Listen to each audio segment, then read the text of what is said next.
येणाऱ्या काळामध्ये 3 वर्षांमध्ये निवडणुका नाही, या 3 वर्षांमध्ये पक्षाला कशी बळकटी मिळेल, पक्ष कसा मजबूत होईल याच्यासाठी सर्व स्तरावरती जे आहे हे प्रयत्न जे आहेत ते केले जातात। बघा, प्रत्येक पक्ष जो आहे हा आपली ताकद कशी वाढेल याच्यासाठी काम करत असतो।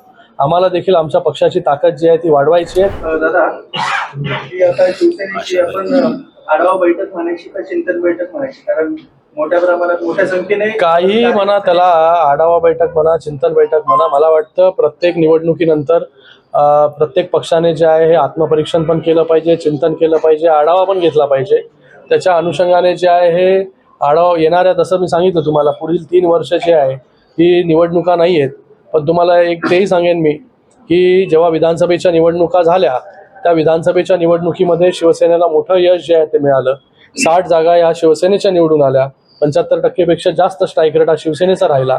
नगरपालिकेच्या निवडणुका जेव्हा झाल्या तेव्हा मित्रपक्ष जे आहेत ते एका दुसऱ्याच्या समोर लढले, तरी देखील शिवसेनेला मोठं यश या नगरपालिकेच्या निवडणुकीमध्ये 64 जागा नगराध्यक्ष जे आहे हे शिवसेनेचे निवडून आले। हजारो नगरसेवक शिवसेनेचे निवडून आले। जिल्हा परिषदेच्या निवडणुका झाल्या, त्याच्यामध्ये देखील काही भागांमध्ये यश मिळालं, काही भागांमध्ये यश मिळालं नाही, पण तिथे देखील आपण पाहिलं असेल की कमी जागा लढून तिथे देखील जास्त जागा निवडून आलो। तर गेले 2022 पासून ते 26 पर्यंत या इलेक्शन्स फक्त निवडणुका ज्या आहेत होत आहेत। येणाऱ्या काळामध्ये 3 वर्षांमध्ये निवडणुका नाही, या 3 वर्षांमध्ये पक्षाला कशी बळकटी मिळेल, पक्ष कसा मजबूत होईल याच्यासाठी सर्व स्तरावरती जे आहे हे प्रयत्न जे आहेत ते केले जातील। सर, शिंदे साहेब राज्याचे मुख्यमंत्री राहिलेले आहेत, आता उपमुख्यमंत्री निलमताई उपसभापती आता संपर्क नेते अनुभव आहेत, पण या महानगरपालिकेच्या पुण्याच्या ज्या इलेक्शन झाल्या त्यामध्ये आपल्या सेनेचा एकही नगरसेवक निवडून आला। अतिशय स्ट्रॉंग उमेदवार काही तुम्ही दिलेले होते, काय चिंतन केलं किंवा काय कारण सांगत त्याच्यावरती आज त्यासाठी जे आहे बैठक करण्यासाठी आलोय। मगाशी त्यांनी प्रश्न तो विचारला तोच तुम्ही विचारला। भाजप मोठा अडथळा ठरलाय असं वाटतंय का? कारण बघा, प्रत्येक पक्ष जो आहे हा आपली ताकद कशी वाढेल याच्यासाठी काम करत असतो।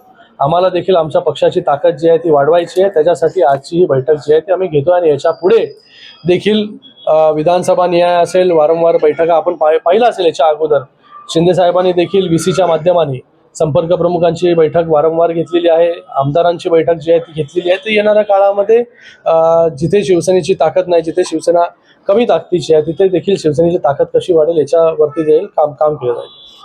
इतर ठिकाणच्या दृष्टीने महापालिका निवडणुकीनंतर तुमच्या पक्षात प्रचंड नाराजी होती, म्हणजे तिकीट वाटपावरून अनेक नेत्यांच्या घरावर मोर्चे झाले, जाहीर नाराजी व्यक्त केली गेली, तुमच्यापर्यंत नाराजी व्यक्त केली। पुण्यात जो असंतोष आहे तो असंतोष तुम्ही कमी करणार आहेत का आजच्या बैठकीमधून? कारण अनेक नेते आजच्या एका बैठकीमध्ये सगळ्याच गोष्टी होणार नाही। आजची ही पहिली बैठक आहे। या बैठकीनंतर जे आहे हे रूपरेषा जी आहे ही कार्यकर्त्यांना, पदाधिकाऱ्यांना दिली जाईल की कशा प्रकारे पुढे आपल्याला जायचं आहे।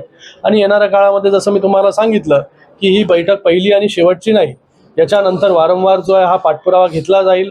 कार्यकर्ता कसा काम करतो, पदाधिकारी कसा काम करतो, त्या कार्यकर्त्याचं मूल्यमापन जे होणार आहे की कार्यकर्ता कशा प्रकारे पक्ष संघटना वाढवतोय, शाखा किती उघडतोय, कार्यकर्ते किती जोडतोय, याचा देखील मूल्यमापन जे आहे या बैठकीच्या माध्यमाने आणि येणाऱ्या काळामध्ये होणार आहे।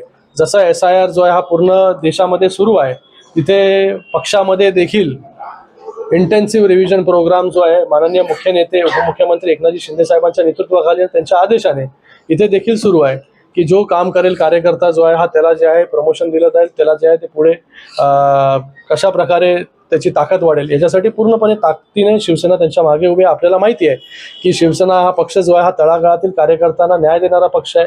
आत्ताचंच उदाहरण आहे ज्योतिताई वाघमारे, या तळागाळातील एक कार्यकर्ता होत्या, त्यांनी कधी विचार केला नव्हता की कोणीच विचार केला नव्हता, पण त्यांना देशाच्या सर्वोच्च सभागृहामध्ये पाठवण्याचं काम देखील शिंदे साहेबांनी केलं।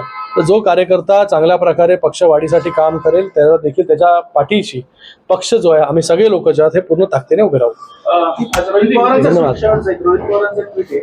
की सत्तेतीलच भाजप सत्तेतील पक्षाचा मित्र पक्षाचा शिकार करेल, म्हणजे मला वाटतं त्यांनी त्यांच्या पक्षाची जी आहे ती काळजी घेतली पाहिजे, दुसऱ्या पक्षाची काळजी करू नका।